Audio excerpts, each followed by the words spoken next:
ஜெகத்குருவே சரணம். மந்த்ராலய மகான் மகாபிரபு ஜெகத்குரு ஸ்ரீ ஸ்ரீ ராகவேந்திர சுவாமிகளுக்கு ஆத்மார்த்தமான நன்றிகளையும் வணக்கங்களையும் அவருடைய பொற்பாதச் சுவடுகளில் பணிவுடன் சமர்ப்பிக்கின்றோம். நீங்களும் உங்கள் குடும்பத்தாரும் இக பர சுகம், ஆனந்தம், ஐஸ்வர்யம், ஆரோக்கியம் அனைத்தும் பெற்று என்றென்றும் நல்வாழ்வு பெற வேண்டும் என்பதனையே பிரார்த்தனைகளாக குருராஜருடைய பொற்பாதச் சுவடுகளில் மீண்டும் பணிவுடன் சமர்ப்பிக்கின்றோம். ஒரு கோட் ஒன்று உண்டுங்க.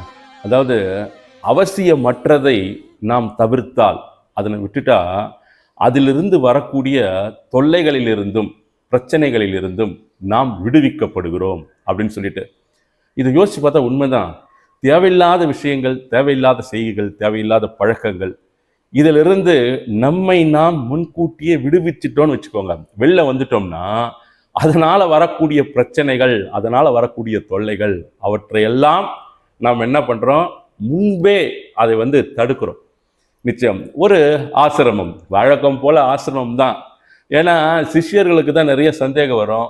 இல்லை, சுவாமிஜி பார்க்கும்போதே எதனா ஒரு சந்தேகத்தை கேட்கணும் அப்படின்னு சொல்லிட்டு சாதாரண பக்தர்கள் கூட வரும். இது இயல்பு. ஒரு ஆசிரமம் வழக்கம் போல ரொம்ப அற்புதமான சாமியார் அவர், குருஜி. ரொம்ப இந்த நீண்ட கால தவம் பண்ணி பக்தர்களுக்கு உபதேசம் பண்ணுறதுக்காகவே அந்த இடத்துல உட்கார்ந்துருக்காரு. அப்போ ஒரு பக்தன் அந்த இடத்துக்கு வரான். அந்த பக்தன் பேர் முத்து. ரொம்ப நல்ல பக்தர் அவர். இருந்தாலும் நிறைய சந்தேகம் வரும், ரொம்ப கஷ்டம் அவருக்கு. நேராக என்ன பண்ணுறாரு சுவாமிஜி கிட்ட, சுவாமிஜி ஒரு சந்தேகம், வழக்கம் போலவா அப்படின்னு கேட்குறாரு. ஆமாம் சுவாமிஜி, எனக்கு ரொம்ப நாளாக ஒரு சந்தேகம். அந்த நிம்மதின்றது எனக்கு வரவே மாட்டேங்குது. நான் ஏதோ போகிறேன், ஏதோ சம்பாதிக்கிறேன், வரேன். ஆனால் நிம்மதின்றது மனசுக்குள்ளே சுத்தமாக வரலை சாமி. ஏதோ ஒரு இழப்பு, ஏதோ ஒன்று இழந்துட்டா மாதிரி எனக்குள்ள ஒரு வருத்தம் எப்பவுமே இருந்துகிட்டே இருக்குது. இதை போக்க முடியாதா, எப்பவுமே சந்தோஷமாக இருக்க முடியாதா அப்படிங்கிற மாதிரி கேட்குறாரு. உடனே சுவாமிஜி என்ன பண்ணுறாரு, நீ கேட்குறது சாதாரண கேள்வி இல்லை. உலகத்தில் பாதி பேருக்கு மேலே, பாதி பேர் கூட கிடையாது, முக்கால்வாசி கூட கிடையாது, 99.9% மனிதர்களுக்கு இதுதான் நடந்துட்டுருக்கு.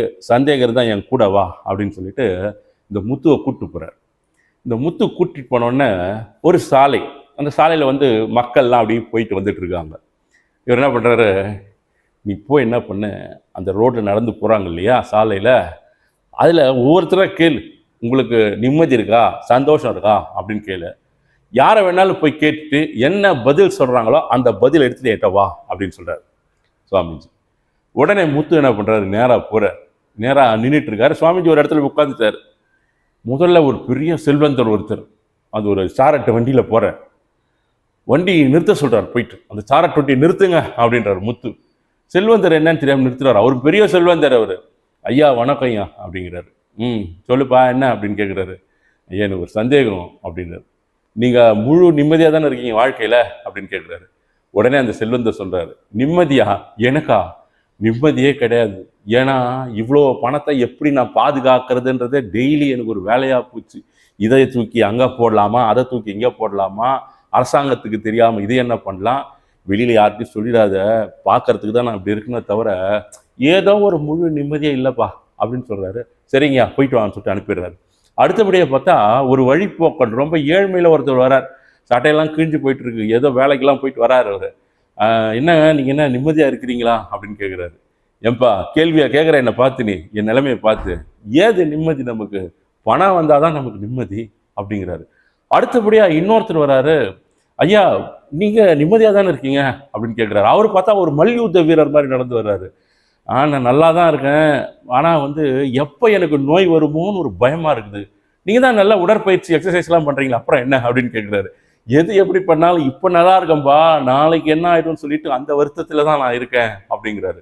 3 பேர் ஆச்சு. இன்னொருத்தர் நோய்வாய்ப்பட்ட ஒருத்தர் வராரு. நோய்வாய்ப்பட்ட ஒருத்தர் வரும்போது, என்னையா எப்படி இருக்கு உடம்பு, சரியா போயிட்டா, சந்தோஷமா, நிம்மதியா அப்படின்னு கேட்குறாரு. ஏன்பா நோய் இருக்கிறவனை போயிட்டு சந்தோஷமானு கேட்குறியா, உனக்கு எதனா அறிவு இருக்கு உனக்கு? நான் எப்போ திடீர்னு போய் சேர்ந்துருக்கணும்னு நானே பயந்துன்னு இருக்கிறேன், நிம்மதியே இல்லைப்பா வாழ்க்கையில் அப்படின்னு சொல்லிட்டு அவரும் போயிட்டார். இதெல்லாம் கேட்டு முத்து என்ன பண்ணுறாரு, நேராக குருஜி கிட்ட வர்றாரு. குருஜி, நான் எல்லாரையும் பார்த்தேன், இருக்கிறவனும் நிம்மதி இல்லைன்றான், இல்லாதவனும் நிம்மதி இல்லைன்றான், இருக்கிறவன் இல்லாத தேடுறான், இல்லாதவன் இருக்கிறத தேடுறான். ஒட்டு மொத்தமாக பார்த்தா யாருக்கும் அந்த திருப்தின்றே வரல குருஜி. அதே வகையில் தான் நானும் இருக்கேன், எனக்கும் திருப்தி இல்லை. அந்த திருப்தியும் சந்தோஷமும் கிடைக்கணும்னா நீங்க ஏதாவது ஒரு உபாயம் எனக்கு சொல்லுங்களேன். உங்களுக்கு தெரியும்ல, நீங்க வந்து ஒரு கரை கடந்த ஒரு ஞானியா உட்கார்ந்துருக்கீங்க, எத்தனையோ பேருக்கு அனுகிரகம் பண்றீங்க, எத்தனையோ பேருக்கு அருள் பண்றீங்க, ஏன் எனக்கு நீங்க சொல்லக்கூடாதா சுவாமி? நான் உங்க பக்தன் இல்லையா, உங்க சிஷ்யன் இல்லையா அப்படின்னு சொல்லிட்டு முத்து வந்து ரொம்ப கெஞ்சினான் சாமியார்கிட்ட. சாமியாருங்களாம் அங்கெல்லாம் எல்லாமே நம்ம நேத்து அந்த கடந்த பதிவுல சொன்ன மாதிரி தான். கடந்த பதிவுல நிறைய வந்து உங்களுடைய கருத்துக்களை போட்டிருந்தீங்க. ரொம்ப மிக்க நன்றி. 2 நன்றி சொல்லணும்னு நான் நினைச்சிட்டு இருந்தேன். ஒன்று வந்து குருஸ்தோத்திர பாராயணத்திற்காக நிறைய அன்பு நெஞ்சங்கள், நாம் ஒரு சும்மா ஒரு கருவி மாதிரி இதில் சொன்னோம், அவ்வளோதான், வாங்க செய்யலாம் அப்படின்னு.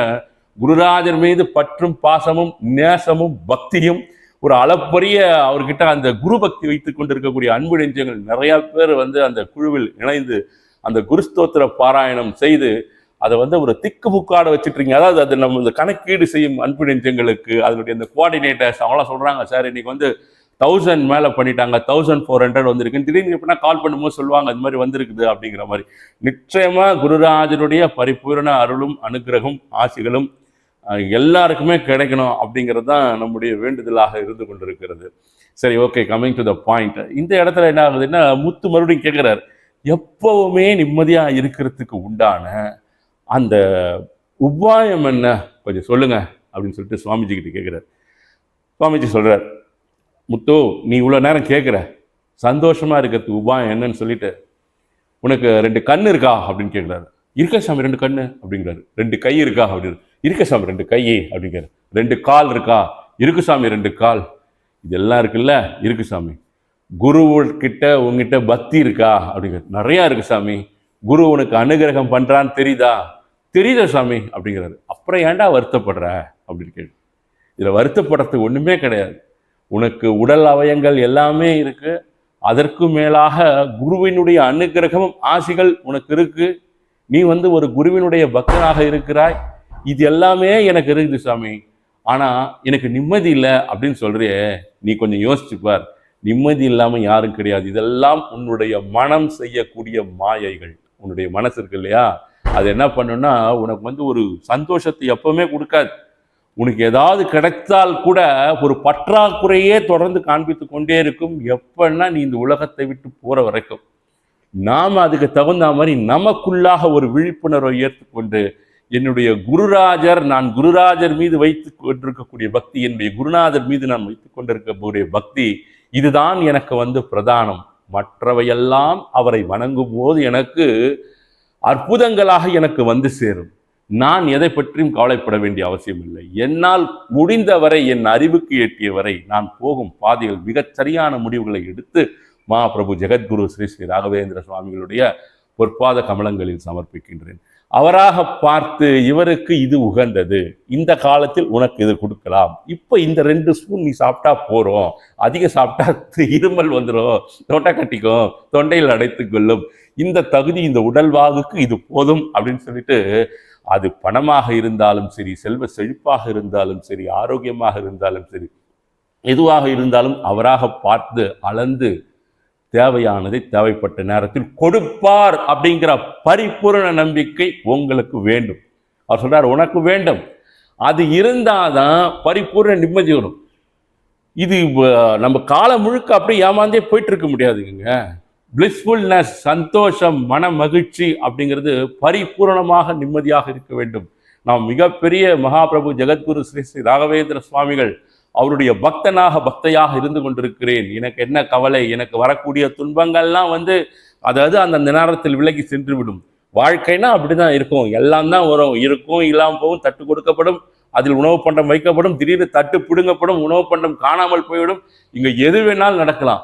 எது எப்படி நடந்தாலும் என் உள்ளம் மட்டும் எப்போதும் வந்து வெளி காரணிகளுக்காக தன்னைத்தானே மாற்றிக்கொள்ளாது. என்னுடைய உள்ளம் எப்போதும் அதன் பார்க்கின்ற பார்வை கோணம் அப்படிங்கிறது ஒரே மாதிரி தான் இருக்கும். வெளி தோற்றங்களுக்காக, மற்றவர்களுக்காக இவர்கள் பார்க்கிறார்கள், அவங்க சொல்றாங்க அப்படிங்கிறதுக்காக வெளியிலிருந்து வரக்கூடிய சில உந்துதல்களுக்காக நான் என் மனதை வருந்தி கொண்டு நான் வருத்தத்தில் ஆழ மாட்டேன். It is awareness. இதாங்க பியூர் அவேர்னஸ். இது வந்துட்டா போதும். நாம வந்து தனித்துவமாக கூட இந்த அவேர்னஸ் நினைச்சுக்கலாம். ஆனா குரு நம்மை தாங்கி கொண்டிருக்கிறார் அப்படிங்கிற நினைப்பு வரும்போது உங்களுக்கு அந்த விழிப்புணர்வுக்கு இன்னும் கூடுதல் பலம் கிடைக்கிறது. நீங்கள் குரு கிடையாது, சாமி கிடையாது, அதெல்லாம் கிடையாதுங்க. நான் விழிப்புணர்வாக இருந்து கொண்டிருக்கிறேன், நான் எப்பவுமே தெளிவாக இருக்கேன், கரெக்டாக இருக்கேன் அப்படின்னு நீங்கள் இருக்கலாம். ஆனால் அது ஏதோ ஒரு பற்றாக்குறையுடன் இருக்கக்கூடிய ஒரு முடிவு தான் அது. குரு என்னை தாங்கி கொண்டிருக்கிறார், என்னுடைய குருநாதர் இருக்கிறார், மகாபிரபு ஜெகத்குரு ஸ்ரீ ஸ்ரீ ராகவேந்திர சுவாமிகள் இருக்கிறார், ஜீவ பிருந்தாவன பிரவேசம் செய்து யோக நித்திரையில் அமர்ந்து கொண்டிருக்கிறார். அவர் இருக்கும்போது எனக்கு என்னங்க கவலை? அவருடைய சிஷ்யனாக, அவருடைய பக்தனாக நான் இருக்கும்பொழுது என்ன கவலை? நான் மிகச் சரியான பாதையில், சரியான திசையில், சரியான முடிவுகளை எடுத்துக்கொண்டு மிகச் சரியானவனாக இருந்து கொண்டிருக்கிறேன். அவர் எனக்கு பார்த்து கொடுக்க போகிறார். கோடானு கோடி பக்தர்களில் நானும் ஒருவனாக அவருக்கு இருந்து கொண்டிருக்கிறேன். இப்போ எனக்கு என்ன கவலை இருக்கு அப்படின்னு சொல்லிட்டு, நீங்கள் வாழும்போது இருக்கும்போது உங்களது முழுமையான கவலை, உங்களுடைய எதிர்கால பயம், உங்களுடைய நோய் பயம், குழந்தை இல்லை, இது இல்லை, வேலை இல்லை, எந்த பிரச்சனையாக இருந்தாலும் முயற்சிகள் செய்து கொண்டிருக்க வேண்டும். அது மனித ரூபங்களாக உங்களுக்கு ஏதோ ஒரு விதத்தில் அவையெல்லாம் குருநாதரால் அருளப்பட்டு கொண்டிருக்கும். அதெல்லாம் விட்டுட்டு மொத்த கவலையும் மொத்த துன்பங்களையும் அவருடைய பொற்பாத கமலங்களில் சமர்ப்பணம் செய்து விடுங்க. அவர்கிட்ட கொடுத்துருங்க, முயற்சி செய்யுங்க, அவர்கிட்ட கொடுத்துருங்க.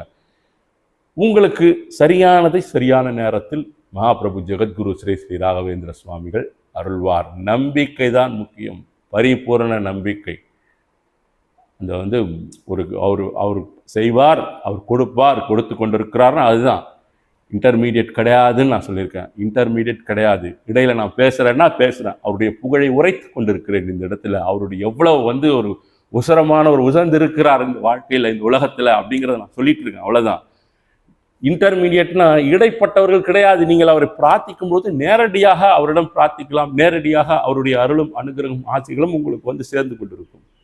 இவரை வைத்து அவர், அவரை வைத்து இவர் அப்படின்னு கிடையாது. நான் இது எதுக்கு சொல்றேன்னா, நீங்க ஒரு பிரம்மாண்டத்தை இது பண்ண வேணாம். ஐயோ இவங்க இப்படி இருக்கிறாங்களே, அவங்க அப்படி இருக்காங்களே, அப்படிலாம் கிடையாது. நான் அவருடைய பக்தனாக இருக்கேன், பக்தியா இருக்கேன். என்னால் இயன்றவரை அவருக்கு பூஜைகள் செய்து கொண்டிருக்கிறேன், இயன்றவரை அவர்கிட்ட பிரார்த்தனை பண்ணிட்டு இருக்கேன், இயன்றவரை கோயிலுக்கு போறேன், சாஷ்டாங்க நமஸ்காரம் செய்கிறேன், வணங்குகிறேன், என்னால் முடிந்தவரை அன்னதானம் செய்கிறேன்.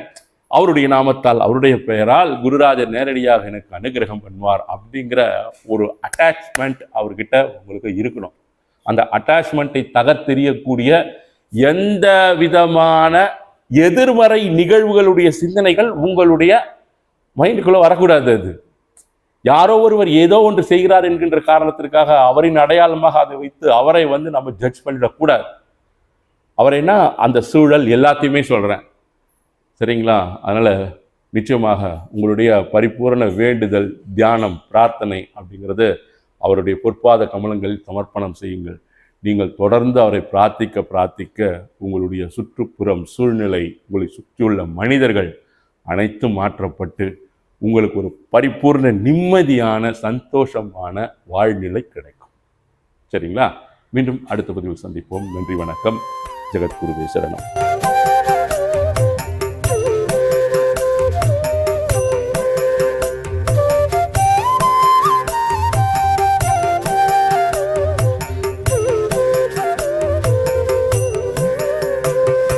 சீர்ஷாரவிந்தம் திருமுடி தாமரை ராகவேந்திர